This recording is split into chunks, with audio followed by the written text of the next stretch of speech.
After 14 years in development, $860 million racked up in crowdfunding, Star Citizen director hopes single-player spin-off Squadron 42 will be an event almost as important as GTA 6.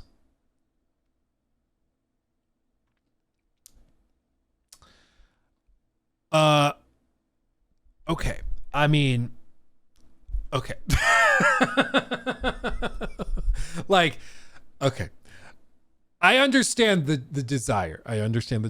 But GTA 6 is a big comparison. So just to give you the really quick breakdown, basically Star Citizen has raised $860 million.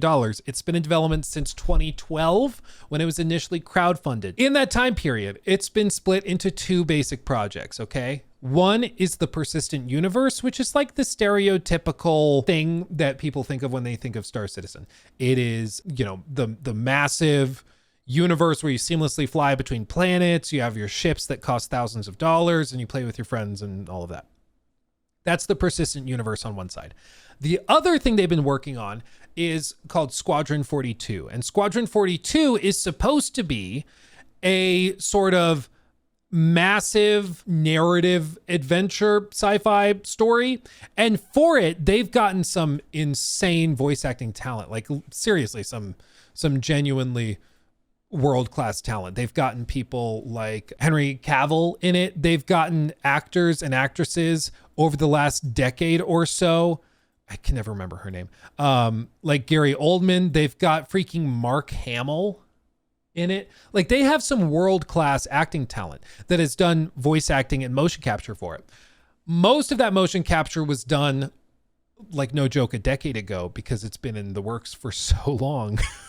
Like, it's crazy. But their goal is to have this be a massive high production value sci-fi adventure experience that, again, they hope to approach GTA 6 levels of hype. And part of the reason that they need that to happen, because this isn't just a hope out of nowhere. Part of the desire for that is that they're kind of, it's not that they're running out of money in the traditional sense. What's happening is that their expenses have continued to rise year over year, but their income has not been skyrocketing at the same rate. So, the old example or the basic example would be if your revenue is kind of going like this, but your expenditures are growing like this, we're going to have a problem. Right now, they're like right here. They're not quite at the crossover point, but they're getting close.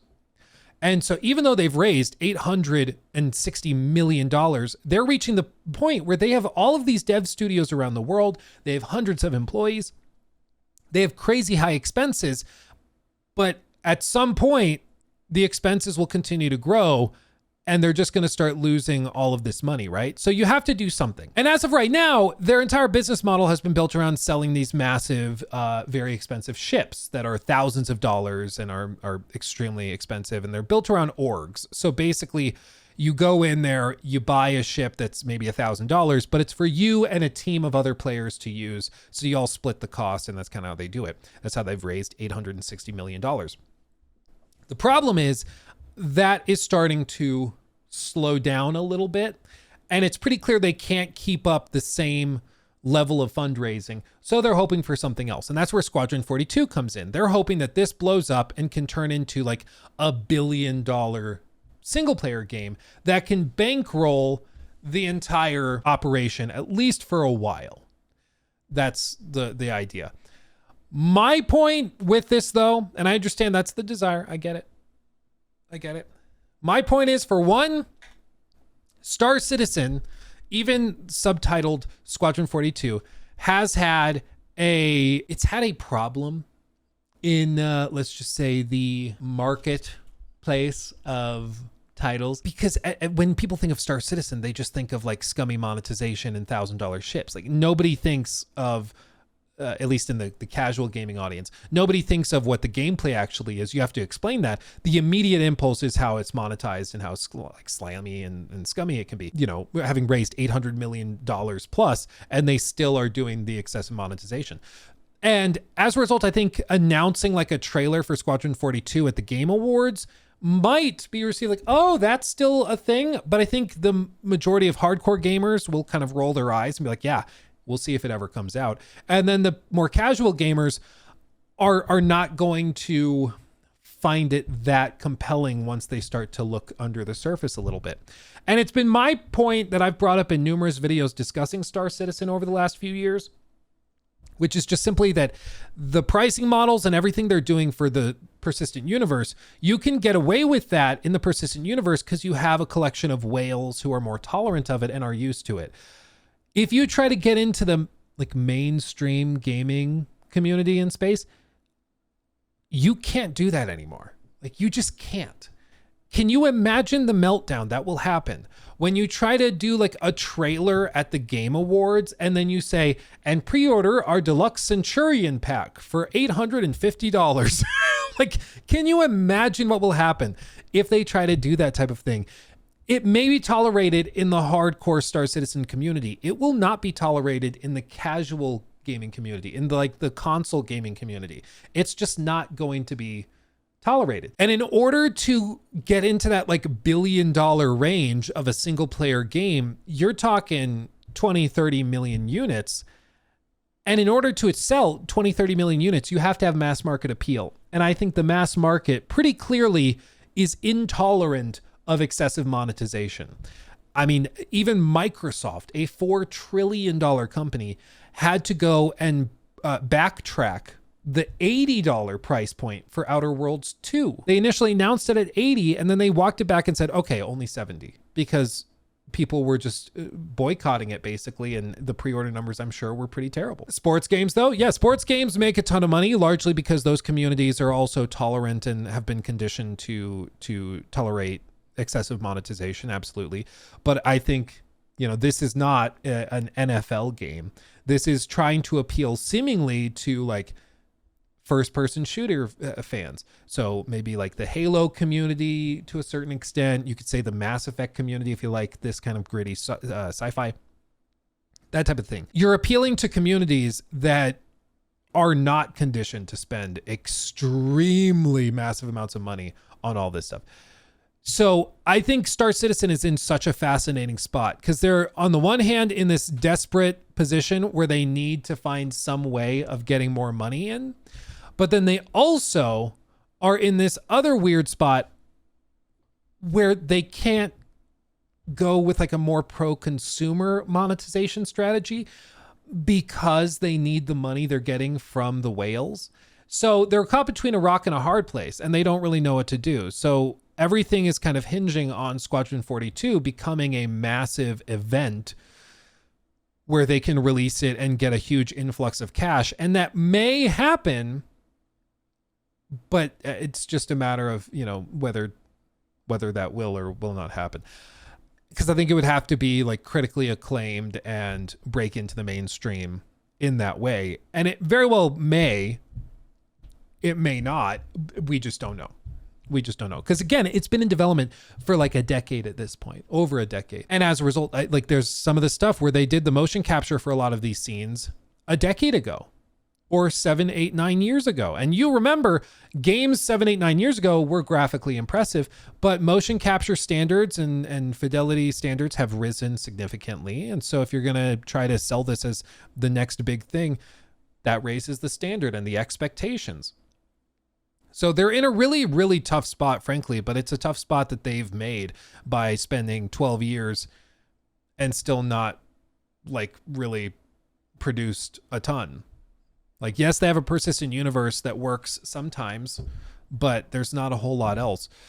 So we'll see. I will say the gameplay preview thing that they dropped did look interesting. This was the gameplay reveal that they dropped 10 months ago. And it did genuinely look very impressive. It really did. Lots of the gameplay looked cool. A lot of the cutscenes seemed well done and well executed. Some of the gameplay sequences seemed really interesting and impressive.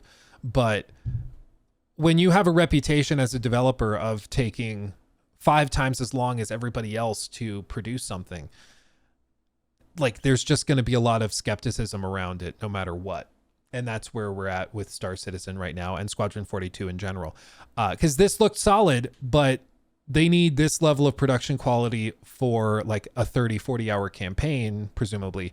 And then maybe if you can get good reviews, you're going to see people check it out.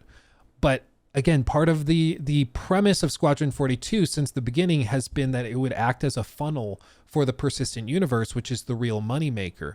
And I just don't know, and I personally don't think that the person who's going to eat up a single player narrative experience like this, I don't know how many of them are going to be super intrigued by a persistent universe with excessive monetization. I just am not sure if that's going to follow, but we'll see. I mean, they've got a lot of money flowing in, absolutely, but I've spoken to a good number actually of Star Citizen creators and community members over the last couple of months in preparation for a big video I want to do.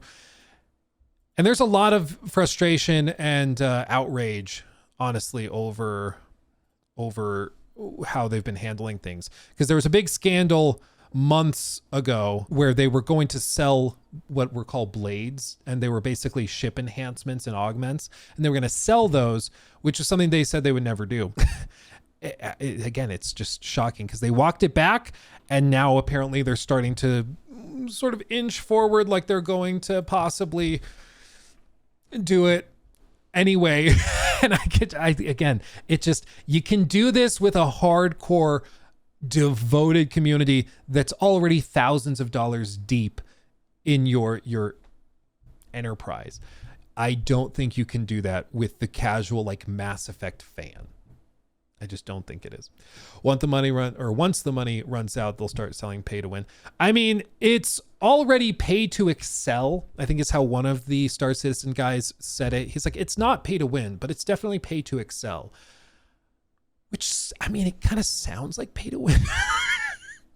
Like, no, these performance enhancing drugs, they don't automatically make me win. They just make me better. It's like, so, I mean, it kind of sounds like it to me. You know, it kind of sounds like it. But again, they're just in a tough spot, but it's a tough spot of their own making. You know, they made their bed, now they got to sleep in it. They built a game and a massive collection of studios around an unsustainable level of fundraising. And now that they've grown so much, but they've put very little out to break into the mainstream market, they're starting to realize, oh, we don't have that much time left. We got to figure this out. And I believe it was late last year, they had a pretty sizable number of shakeups. They redid a bunch of executive suite jobs and positions. They rearranged a bunch of stuff, basically specifically targeting release effectiveness. And we'll see if it makes a difference. But I think the monetization is just going to continue to get worse. They'll just try to get away with whatever they can get away with. And they'll put Squadron 42 out. I think Squadron 42 will probably come out and be like fine or even pretty good, but I don't think it's going to turn into anything huge. But we'll see. Maybe it ends up being the biggest game and it beats out GTA 6 for game of the year. Who knows? Time will tell. But we'll just have to see. Yeah, they should just issue a crypto coin. I would not be shocked at all if they end up doing something where it's like their in-game currency turns into, because they have an in-game currency. It's like United credits or whatever. But they have some of the currency that expire or that gets wiped when they do server resets and server wipes, which resets all your progress and gets rid of like the ships you earn that way and stuff. And then they have other stuff where it's a currency and in stuff that you bought for real money. So they already kind of have done it, but I wouldn't be surprised if they start to open it up and it basically just turns into NFTs, but for ships. You know, CJ the Misfit, thank you for the 50. Gee whiz, very, very generous. Thank you. Thank you. I've been playing off and on for a while now and only spent $45. Every other ship I have, I bought with in-game money. Yeah, you can buy better ships for real money, but if you suck at dogfighting, more expensive ship isn't going to help. Yeah. Thank you for the 50. Very, very generous. The one thing is that they are insisting that they're trying to get away from doing server wipes as often as they have. But like for example, I had some of the big space yachts and I had some huge ships and stuff, but they did a server wipe like right at 3.18. And of course, all of that stuff was deleted and lost. So I had to start back from square one. And I understand they want to do the server wipes less and less and less, but doing them period is always like frustrating. Perfect example of a Star Citizen player, $50 super chat. Well, hey, I love my Star Citizen players. I love having them here, honestly. No, thank you, CJ. Honestly, thank you. Very generous. But I think, yeah, at this point, I've only ever spent the $45 to get access to the game. Like, I've not spent any more than that. And I've been able to play the game, since that point. But I will say, as somebody who we did a stream where we played Star Citizen, and a bunch of people in the community who play it came and brought their big fancy ships that they had, some of them just grinded for in game. Others had paid for them with real money. And seeing some of those like really high end ships, it makes a difference. It makes a difference. Some of them, absolutely, they're designed for organizations. They're designed for you to have 30, 40, 50 players on board. It's crazy. And it's full on space sim role play. And that's really, really cool. But it doesn't, it goes back to what that Star Citizen player told me, where he's like, it's pay to excel. I think that's largely accurate. Like, if you have the money to do that, you can get to the really fun parts of the game much, much faster. And it can absolutely make a difference.